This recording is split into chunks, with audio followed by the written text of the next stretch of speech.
Hello everyone. Today we are going to learn subject biology chapter number 3 inheritance. Already study in last video what is mean be monohybrid cross. Mono means single character असेल तर त्याचं experiment किंवा activity कशी असते आपण मागच्या व्हिडिओमध्ये बघितलेलं आहोत. तर आज आपण बघणार आहोत डायहायब्रिड क्रॉस. क्वेश्चन असा पडू शकतोय difference between monohybrid cross and dihybrid cross.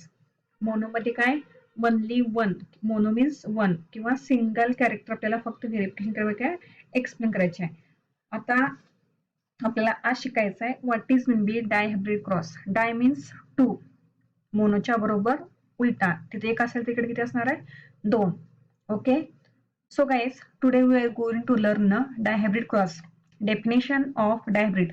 Di means two, hybrid means mix आणि क्रॉस म्हणजे क्रॉसिंग किंवा अपोजिट. अपोजिट मीन्स काय ब्लॅकच्या वर्सेस काय व्हाईट आहे, बरोबर आहे. काळा असेल तर आपण काय म्हणतोय पांढरा, पांढरा असेल तर काळा, हा काय झाला क्रॉसिंग झाला. डेफिनेशन आहे the cross between parents differentiate into heritable traits is called as dihybrid cross. आपल्याला क्रॉस करायचे आहे पॅरेंट मध्ये, पण त्याच्या आपण काय व्हायला पाहिजे डिफरंट इन टू हेरेबल ट्रेट. दोन कॅरेक्टर कुठलेही आपल्याला करायचे आहेत. आपल्याकडे 7 कॅरेक्टर, टोटल किती कॅरेक्टर आहेत मेंडलचे 7 character. Okay, so first activity दिली आहे ह्याच कन्सेप्टवर आधारित, कुठल्या डायहायब्रिड क्रॉस या कन्सेप्टवर आधारित मुलांसाठी ऍक्टिव्हिटी दिली आहे, ती समजून घ्या. मी सांगतेच, पण ह्या ऍक्टिव्हिटीवर क्वेश्चन काय येणार आहे, ही ऍक्टिव्हिटी तुम्हाला पूर्णपणे एक्सप्लेन करायची आहे. ऍक्टिव्हिटी जी आहे ती मोनो नसून डायहायब्रिड क्रॉसवरली आहे. डाय मीन्स किती मग म्हणले मी 2. ही ऍक्टिव्हिटी दिली असेल तर तुम्हाला एक्सप्लेन करावं लागेल किंवा चार्ट फॉलो करावा लागेल आपल्याला. हा जो चार्ट आहे अतिशय महत्वाचा आहे, तो आहे डायहायब्रिड क्रॉसिंग साठी. फर्स्ट आहे बघा, complete the following chart. First आहे पॅरेंटल जनरेशन. फेनोटाइप. फेनोटाइप म्हणजे काय, जो आपल्याला दिसतोय बाहेरून जसा आहे तसा. त्याच्यामध्ये आपण एक्झाम्पल 2 कॅरेक्टर चॉईस केलेत. फर्स्ट कॅरेक्टर आहे राऊंड, सेकंड आहे yellow seed. Round and yellow seed हे जे कॅरेक्टर आहे ते पूर्णपणे डॉमिनंट आहे. डॉमिनंट म्हणजे काय प्रभावी कॅरेक्टर आहे. त्याच्या बरोबर उलटा जो कॅरेक्टर असणार आहे तो म्हणजे काय रिंकल अँड ग्रीन सीड्स. ओके, रिंकल. रिंकल म्हणजे काय सुरकुत्या पडलेल्या बी आणि हिरव्या. इकडे कशा आहेत फुगीर आहेत बी, म्हणजे कशा त्या प्रभावी आहेत आणि इकडल्या कशा आहेत रिंकल, सुरकुत्या पडलेल्या आहेत. समज सगळ्यांना 2 कॅरेक्टर मी परत रिपाइंड करते. फेनोटाइपला 2 चॉईस करायचे आहेत. डाय म्हणजे 2, 2 मधले कुठलेही 2 कॅरेक्टर, 7 मधले आपण कुठलेही 2 कॅरेक्टर चॉईस करू शकतो. इथे मी एक्झाम्पल किंवा पुस्तकात आहे. फर्स्ट आहे राऊंड येल्लो सीड्स, रिंकल ग्रीन सीड्स.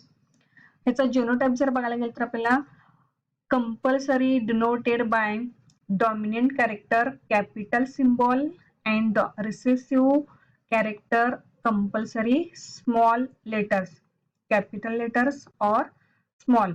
कॅपिटल हा कशासाठी डॉमिनंट. डॉमिनंट म्हणजे काय प्रभावी कॅरेक्टर साठी आपल्याला कंपल्सरी कॅपिटल सिम्बॉल दाखवावं लागेल.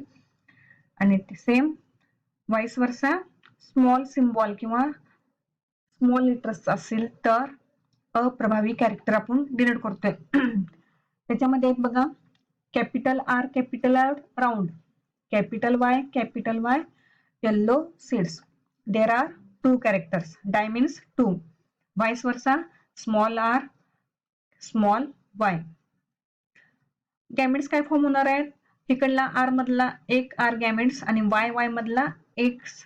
जसं आपण बघितलंय single chromosome, X X chromosome आणि एक्स वाय क्रोमोसोम, बरोबर आहे ना. सेम आर आणि वाय चे गॅमेट्स काय आहेत आर वाय, इकडला आर वाय. तुम्ही तर म्हणसाल आर वाय काय, गॅमेट्स दोन्ही पण डिफरंट आहे. एक गॅमेट्स आहे कॅपिटल, दुसरा गॅमेट्स आहे small.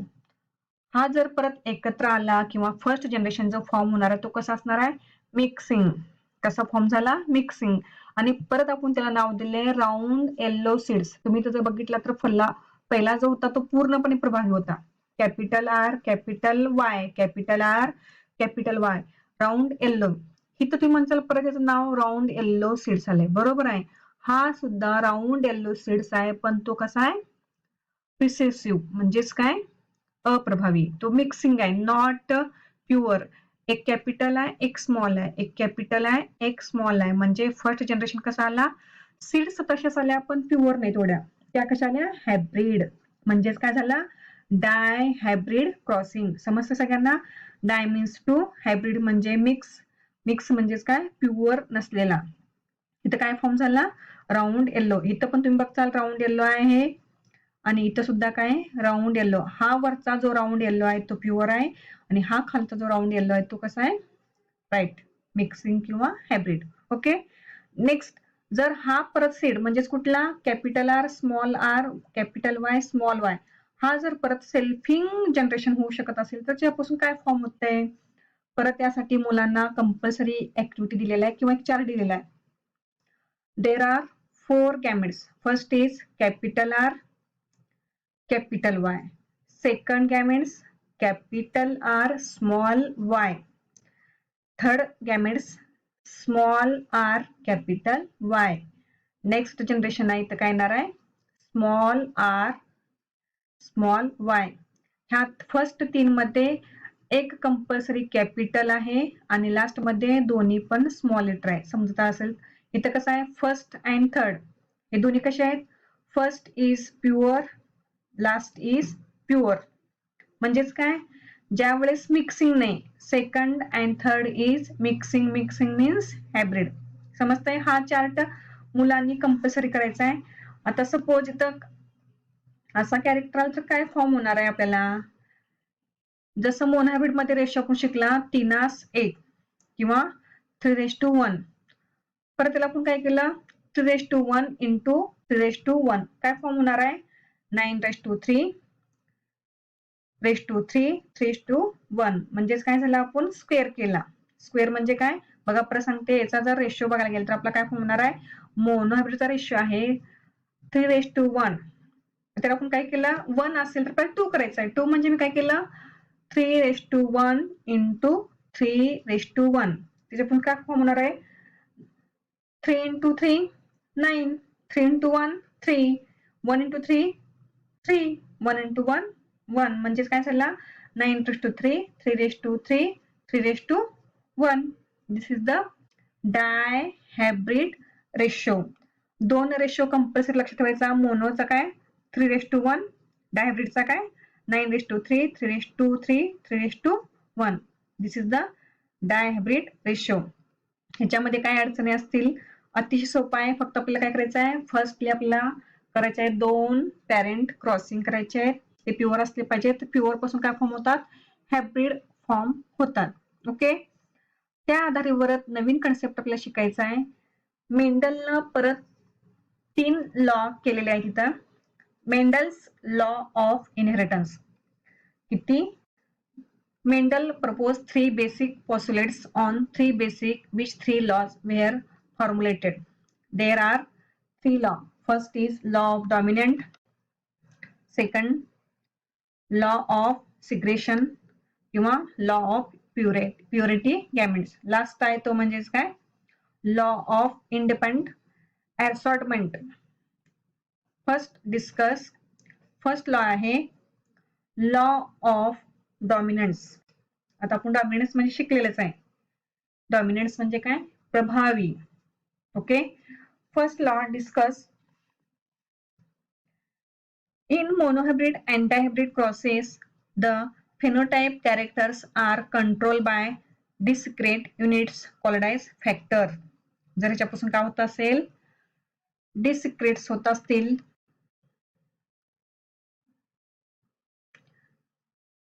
controlled by discrete units called as factor.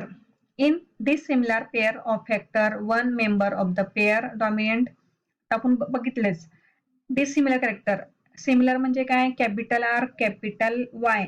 This is the similar pair of the factor. बरोबर आहे. Next, capital R small R is dissimilar factor. समज सगळ्यांना. एक जो कॅरेक्टर होता प्रभावी होता, दुसरा कॅरेक्टर होता अप्रभावी. One member of the pair is dominant. That is dominant. आपल्याला शिकायचा तो लो कशावर आपल्याला करायचा focus. First law is law of dominance. Dominance हा वर्ड जो आलाय तो डॉमिनंट कडून आलाय. डॉमिनंट हा शब्द कशापासून आहे? प्रभावी आहे. Over the other. आणि दुसरा कॅरेक्टर कसा होता? रिसेसिव्ह, अप्रभावी. मी परत एकदा सांगेन, कॅपिटल आर हा डॉमिनंट पेअर आहे. स्मॉल वाय स्मॉल आर आला असेल तर काय तो recessive. The law of dominance is used to explain the express of only one of the parental character of monohybrid cross F1 generation and expressed to both in F2 generation. आपल्याला जर statement विचारलं 1 मार्काला किंवा 2 मार्काला ह्या लॉचं, तर काय लिहायला पाहिजे? Statement. Statement of law dominance अतिशय महत्वाचा लॉ आहे. सगळ्यांनी बघा काय लिहायचं स्टेटमेंट. When to होमोझॉगस. आता व्हेन टू म्हणजे माहिती तुम्हाला सगळ्यांना. होमोझॉगस म्हणजे काय?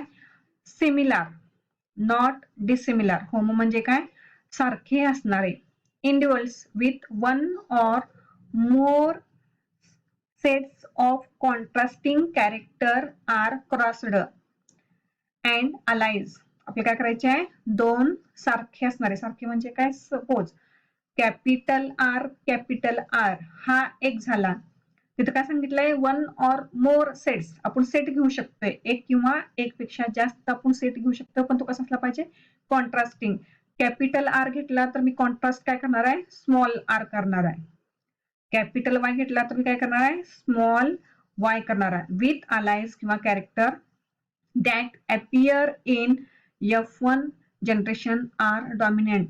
जर तुम्ही घेताना सारखे घेतलं आणि त्याच्यापासून जर होमोलॉगस म्हणजेच काय येणारा फर्स्ट जनरेशन हा सेम डॉमिनंट प्रभावीच असेल, and those which do not appear in F1 are recessive. त्याच्यामध्ये रिसेसिव्ह हा जीन आलाच नाही पाहिजे.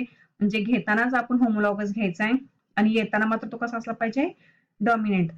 अतिशय महत्वाचा आहे. बघा परत स्टेटमेंट रिपीट करते मी. Statement of law dominant.